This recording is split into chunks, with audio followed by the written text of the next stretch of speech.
Warm welcome everybody to our team representatives press conference ahead of the FIA Formula One Japanese Grand Prix. From left to right, we're joined by Koji Watanabe, Ayo Komatsu and Andrea Stella. A very warm welcome to you all. Why don't we go right to left? Andrea, if we could start with you. Bad memories, first of all. Can we throw it back to China, which was a source of great frustration for the team? Do you fully understand the cause of the problems prior to the start? Yeah, so China was definitely a challenging and frustrating event for us. Two cars not being able to take part in a Grand Prix is pretty exceptional as a situation. We understand the source of the problem. In both cases, it was related to the electrical side of the power unit. We had faults on the battery, but different faults, pretty much at the same time of the week, and in this sense is quite exceptional. We have worked together with HPP to investigate the problem. I think the problem is now understood. It's not the same, like I say, on the two batteries. And on Oscar's side, we were in condition to reuse the same battery because we could apply some repairs, while on Lando's side, we needed to go on to a new battery pack. It's still very early in these regulations. Are you worried of a repeat happening here? No, we trust 100% that HPP put in place remedials. I think we are exposed as a team. Likewise, all other teams may be exposed. There's no team dependency in the kind of problem that we had on the electrical side of the power unit. The HPP have very high standards when they have information to process from a fault. For sure, they will execute and put in place all the necessary learnings, adaptations, and actions to avoid a repeat. So we are definitely looking forward here to having, I would say, a regular weekend, like we haven't had the chance in China, and to some extent not even in Australia, with Oscar spinning in the laps to the grid. And we look forward as a team, and above all, we look forward for Oscar, who has not been able to have a lap in a race this season. And yeah, so we want to definitely break this trend and be there. You mentioned Oscar. Just how much is he on the back foot, having not done a racing lap so far this year? With entirely new regulations and also a different way of going racing, where you have now, as a driver, to manage the shortage of electrical energy, which at the same time is so crucial for propulsion. There's a lot of learning in every single lap you do in a weekend, and obviously when it comes to racing and racing other cars, the race itself is the most important situation to learn. So from this point of view, Oscar is a little bit on the back foot, but at the same time there's a lot that you can learn looking at the data of your teammates. Even in the race in China, I was with Oscar and Lando. We were commenting, we were learning while looking. So there's learning anywhere. And also I have to say that Lando and Oscar are collaborating this season, if anything, more than ever before. Like they keep gelling in terms of teammates. They keep sharing information. They keep trying to see what is the common learning. So I think Oscar has taken some benefit from what has happened collectively as a team. Final one from me. Just how much potential does MCL40 have, do you think? The MCL40 is a very high potential platform. At the moment, our car, when we compare to Ferrari and Mercedes, suffers a bit of a deficit in grip. So Ferrari and Mercedes are faster than us in the corners.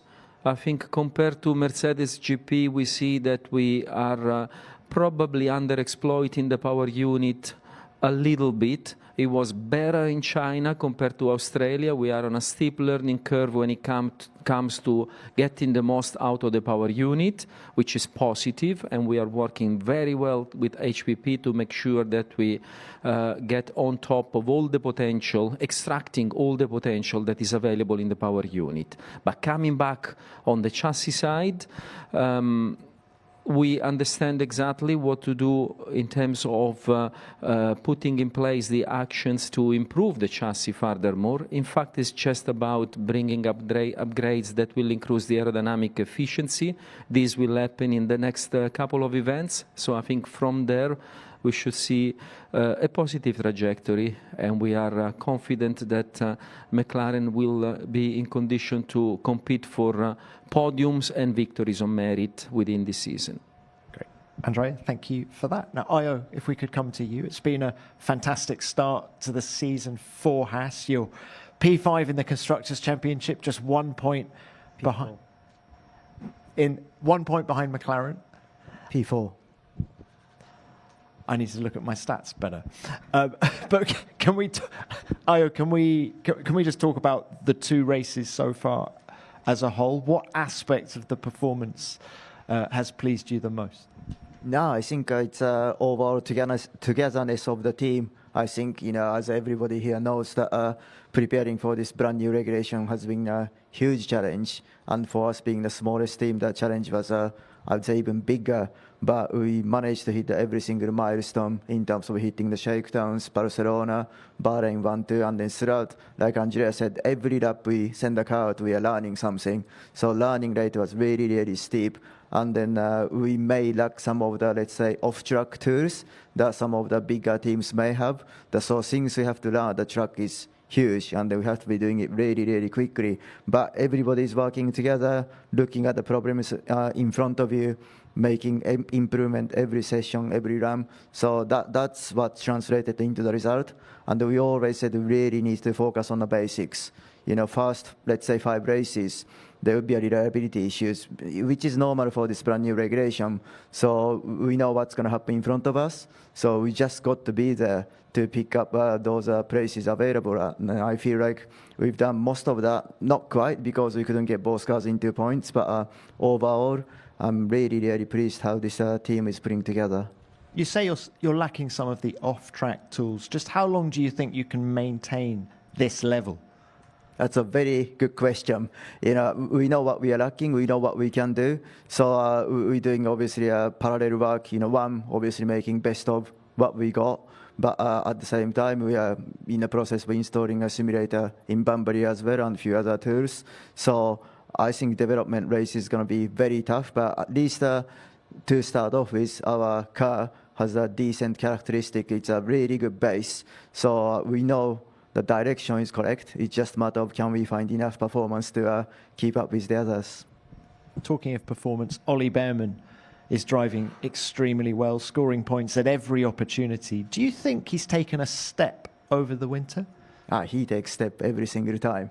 You saw how much he improved throughout last year, right? As we said, his speed's never been in doubt.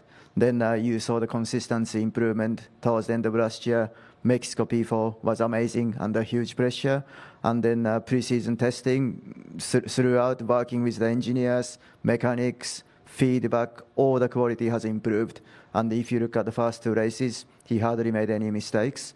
It's just the way he can absorb the information, understand the bigger picture, able to articulate it, digest, apply all this quality you need to be a top driver. He's got it. And the thing is, like, his attitude is very, very positive. So, he brings best out of people around him as well.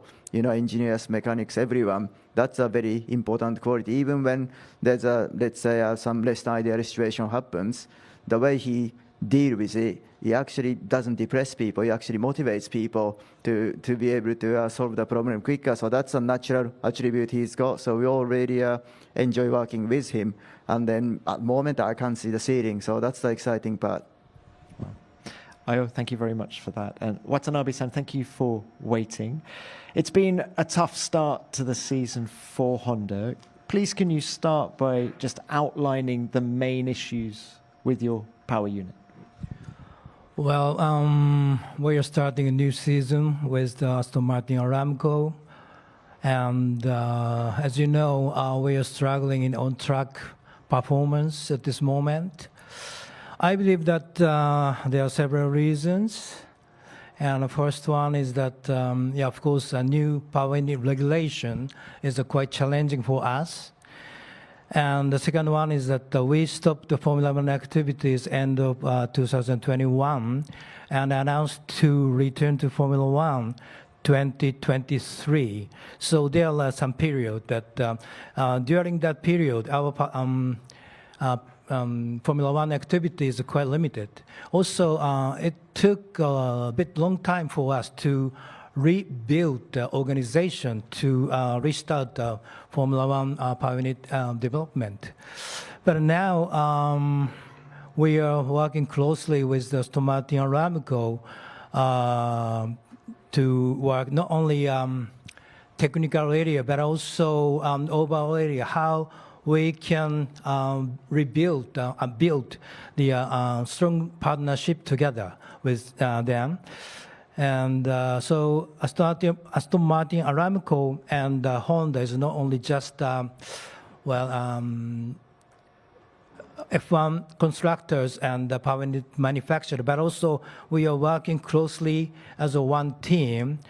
So actually, in our facility in Japan, the engineer from the Aston Martin Aramco is really working hard closely with our engineer in Sakura, working together. So I think most important is the we can keep moving forward step by step. Looking specifically at performance, have you been able to make progress since China? Yes. At this moment, we are focused on how we can improve the situation of vibration, mainly damage to battery area. But also this time for Suzuka, we are improved energy management situation for more driving performance. And looking at the rest of the season, how will you quantify success between now and Abu Dhabi? Well, we have some recovery plan together with Aston Martin, but we cannot tell that today. Okay, Watanabe-san, thank you for that. Let's now open this to the floor. We will start with the broadcasters. If we have any questions from the broadcasters. Thank you.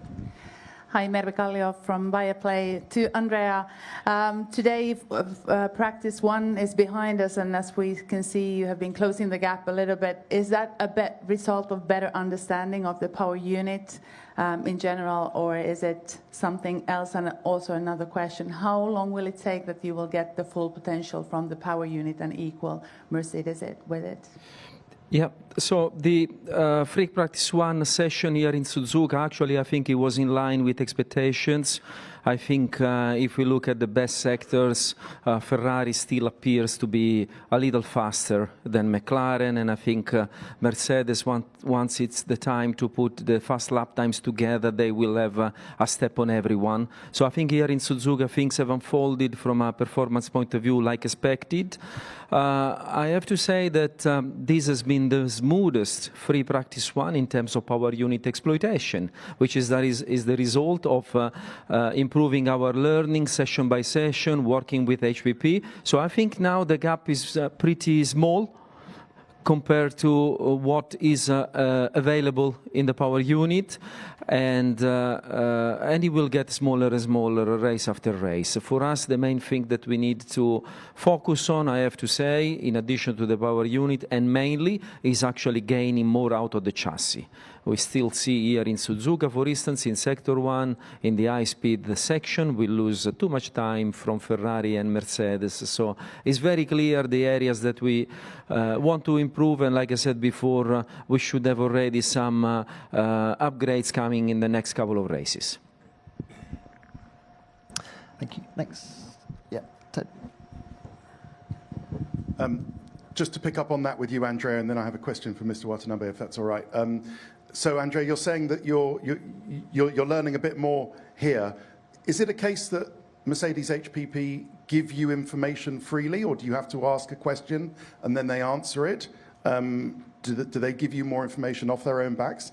How does that work? And Mr. Watanabe, if I can ask, many people will have seen Max Verstappen winning 4 World Championships in a row, Drivers' World Championships with a Honda engine. Can you explain to them how you can go from such successful power units there to ones that have these vibration issues? Thanks.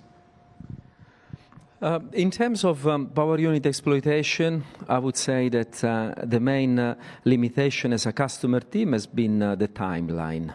It's been a push program, like it's been pushed from all teams, for all competitors. Like for us, certainly it's been a program, the delivery of the MCL40, that was pushed up to the last minute. The same has happened for the power unit manufacturers. So it's relatively normal that in this condition as a customer you tend to be a little bit on the back foot, and we are learning together with our HPP engineers how to use the power unit. They are learning together with us. It's not like information is held back. There's maximum sharing. We work very well with HPP and with our engineers. We've been world champions together 3 times in the last 2 years, so the relationship is great. It's more about catching up with the timeline. So we remain pretty optimistic that, like I said before, we are now not far from maximum exploitation from a power unit point of view. There was a second part in your question, or I've answered? I think, Andrea, you've answered. Thanks. Watanabe-san, if you could answer now. Yes, of course. We have enough experience until the 2025. So, as I told you, that most difficult point is that we start the development a bit later than compared to the others, and also. The test on the dyno vibration is acceptable level, but if once we integrate in the actual chassis, the vibration is getting much more than the test on the dyno. So of course, only PU, we cannot solve the problem, only the PU. So we are really closely together with Aston Martin and Aramco to solve the problem, not only the power unit, but also together with the chassis. Okay, thank you for that. Let's open it to the written media now as well. Who's first, please? At the front? Adam first, yeah. Adam Cooper, one question for Andrea. You talked after China about learning from adversity and the way you guys bounced back after Qatar and Vegas last year. Did you see that process underway in Woking in the last 10 days? Did you come here as a stronger team after what happened in China? Absolutely. Absolutely. The way the team has reacted to the frustration of not seeing a McLaren taking part with both cars in Grand Prix has been once again a way of witnessing the strength of the culture that we have in the team. This is the result of an investment on our people, on our culture that has been going on for 3 years. We said last year that the championship was won when we resisted the adversity. Qatar, and that you have mentioned as well, Qatar, Vegas. And in a way, we kind of have the same belief this year.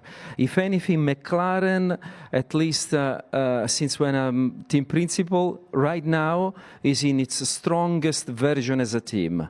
We have never had this level of capabilities and infrastructure. We have never had before, even when we were winning championships, this level of expertise and talent in the team. I've never seen, like I said before, Lando and Oscar working so well together, and I can see that the pattern that led us in the last 3 years to just instigate such an upwards trajectory, I can see that this pattern is forming up. So I think there's all the reasons to be very encouraged looking at the future. And like I said before, hopefully we will start to see some improvements already in the next events. Thank you, Andrea. Next. Scott Mitchell from The Race. It's a question for Watanabe-san. Over here. Hello. Once the attention turns from reliability to performance, do you believe that this engine you have now can be upgraded to the level required this season, or do you need to prioritise development on a new design for 2027? Well, it's quite difficult to say, but at least we need to improve not only the reliability, but also performance also. Yeah, under current regulation, it's difficult to improve the performance itself. So, so currently we are focused on how to improve the reliability, and also within the rule, we have to improve the performance. Yeah, that's it. Thank you. Next one.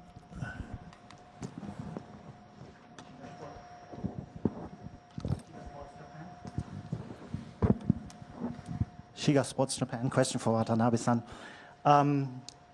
In Australia, Adrian Newey made a couple of statements that were a little bit surprising for us and has been confirmed as a misunderstanding, because Honda has been very open from the very beginning of this partnership.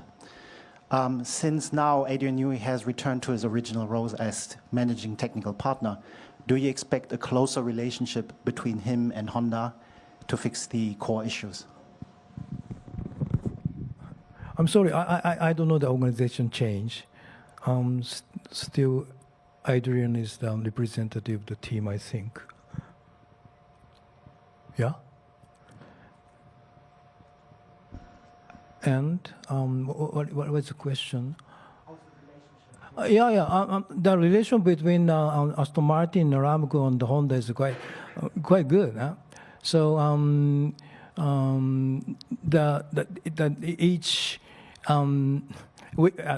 between the actual development team, like in case of Honda, the Kakuda is the product leader of the power unit, and also Enrico-san is the Aston Martin side. So they closely work together. So, and also myself and Mr. Stroll, or myself and Adrian Newey, is quite a good relation. So I have no worry about that. Thank you. Next one. Luke Smith from The Athletic. Andrea, one for you. We've got this 5-week gap coming up after the cancellation of Bahrain and Saudi Arabia. How useful is that time going to be for McLaren to try and take some steps forward and understanding the car? Obviously, you like that track time as well, but what will the benefits of that gap be? But also from a sort of human point of view as well, it was such a brutal winter and very short for everyone. So will it do people good to not travel for a little while? First of all, let me say we have some time off for the wrong reasons. But having said that, effectively, because of having been such a program, such an intense program, quite pushed from a timeline point of view, actually this pause is welcomed. I think for McLaren as a team, it gives us the possibility to make the parts that we want to take trackside, to evolve our car, make it faster, especially when it comes to aerodynamic performance. I think it gives us some more time to work with HPP, for instance, finalizing all the tools that are required to exploit the power unit, as we discussed before. And importantly, it also gives the staff the time to take a little bit of a breath, because it's been one of the most intense winter that I can remember in my career in Formula One. Definitely, once we started to go trackside in winter, testing itself has been very intense, very busy. So I think it's good that in what is going to be another long season, we have the time to take a breath, and we have the time to catch up from an operational and technical point of view, so that we can be, as a team, specifically talking about McLaren, in condition to fight for more important positions once we race back starting from Miami. Thank you for that. Next one, please. Tim Hartman, AD. Question for Mr. Komatsu and Watanabe. Japan has a great history in Formula One. Do you have any concerns about the popularity of the sport in this country with no Japanese driver on the grid?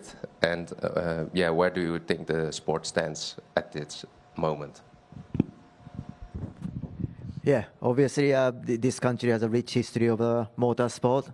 You know, I met Formula One when I was 14, and yes, it is a shame that moment we don't have Japanese drivers. But you know, we have a strong partnership with Toyota, and then one of the main purpose of this partnership is to develop human beings, including drivers. So we started that program, and we are creating opportunities for not just for drivers, engineers, mechanics, all the functionalities that required in the Formula One team. It's such a competitive international environment, so it's a great opportunity to grow human beings in every area. And then I really hope that from there we can have a future Formula One driver. But again, you can see atmosphere here.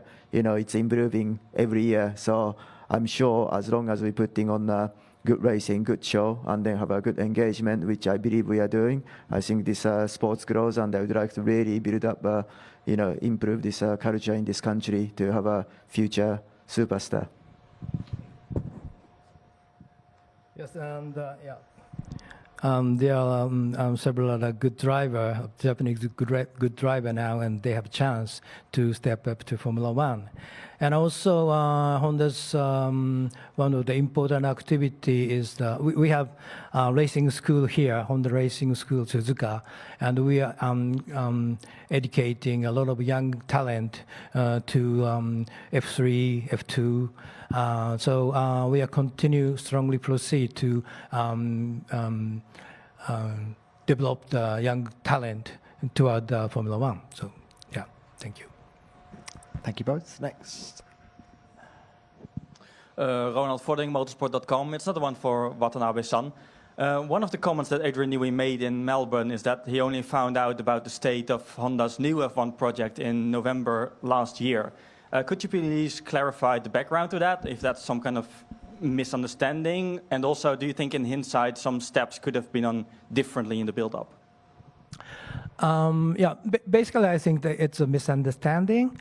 And our policy is the rotate the engineer of the motorsports to regularly to mass production or more advanced technologies like jet or eVTOL or hydrogen, something like that. So that is, we continue to rotate from the beginning. So that probably my explanation is not enough. And also, of course, as I said, that the rebuild the organization is took a time. So that was his worry, I think. So yeah. But now we have a sufficient organization and talent. Okay. Thank you for that. If we're quick, we have one more. Ben Waterworth, Speed Cafe. Question for Andrea. Oscar spoke yesterday about the importance of your positive attitude in keeping the team motivated throughout the first couple of rounds. Just wondering if you could touch a bit on Oscar's, I guess, how he's been after the difficulties, and also, is there a reason you think Oscar and Lando are sort of getting a bit closer this year and kind of working together more strongly than ever? I think this start of the season has given Oscar the opportunity to, test where he was with his maturity, with his strength, with his ability to absorb adversity. And I have to say that the team is so impressed by the strength that this driver is exhibiting. And I have to say, passing on to the team.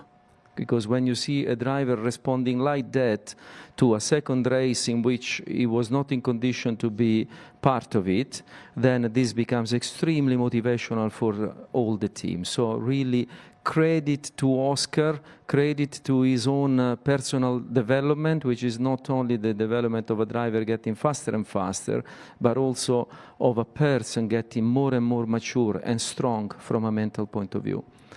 When it comes to the relationship between Oscar and Lando, I've actually been thinking about it because I see how well they collaborate. And I think like these guys have gone through a quest for a world championship, the drivers' world championship, the dream of their life, and competing with one another.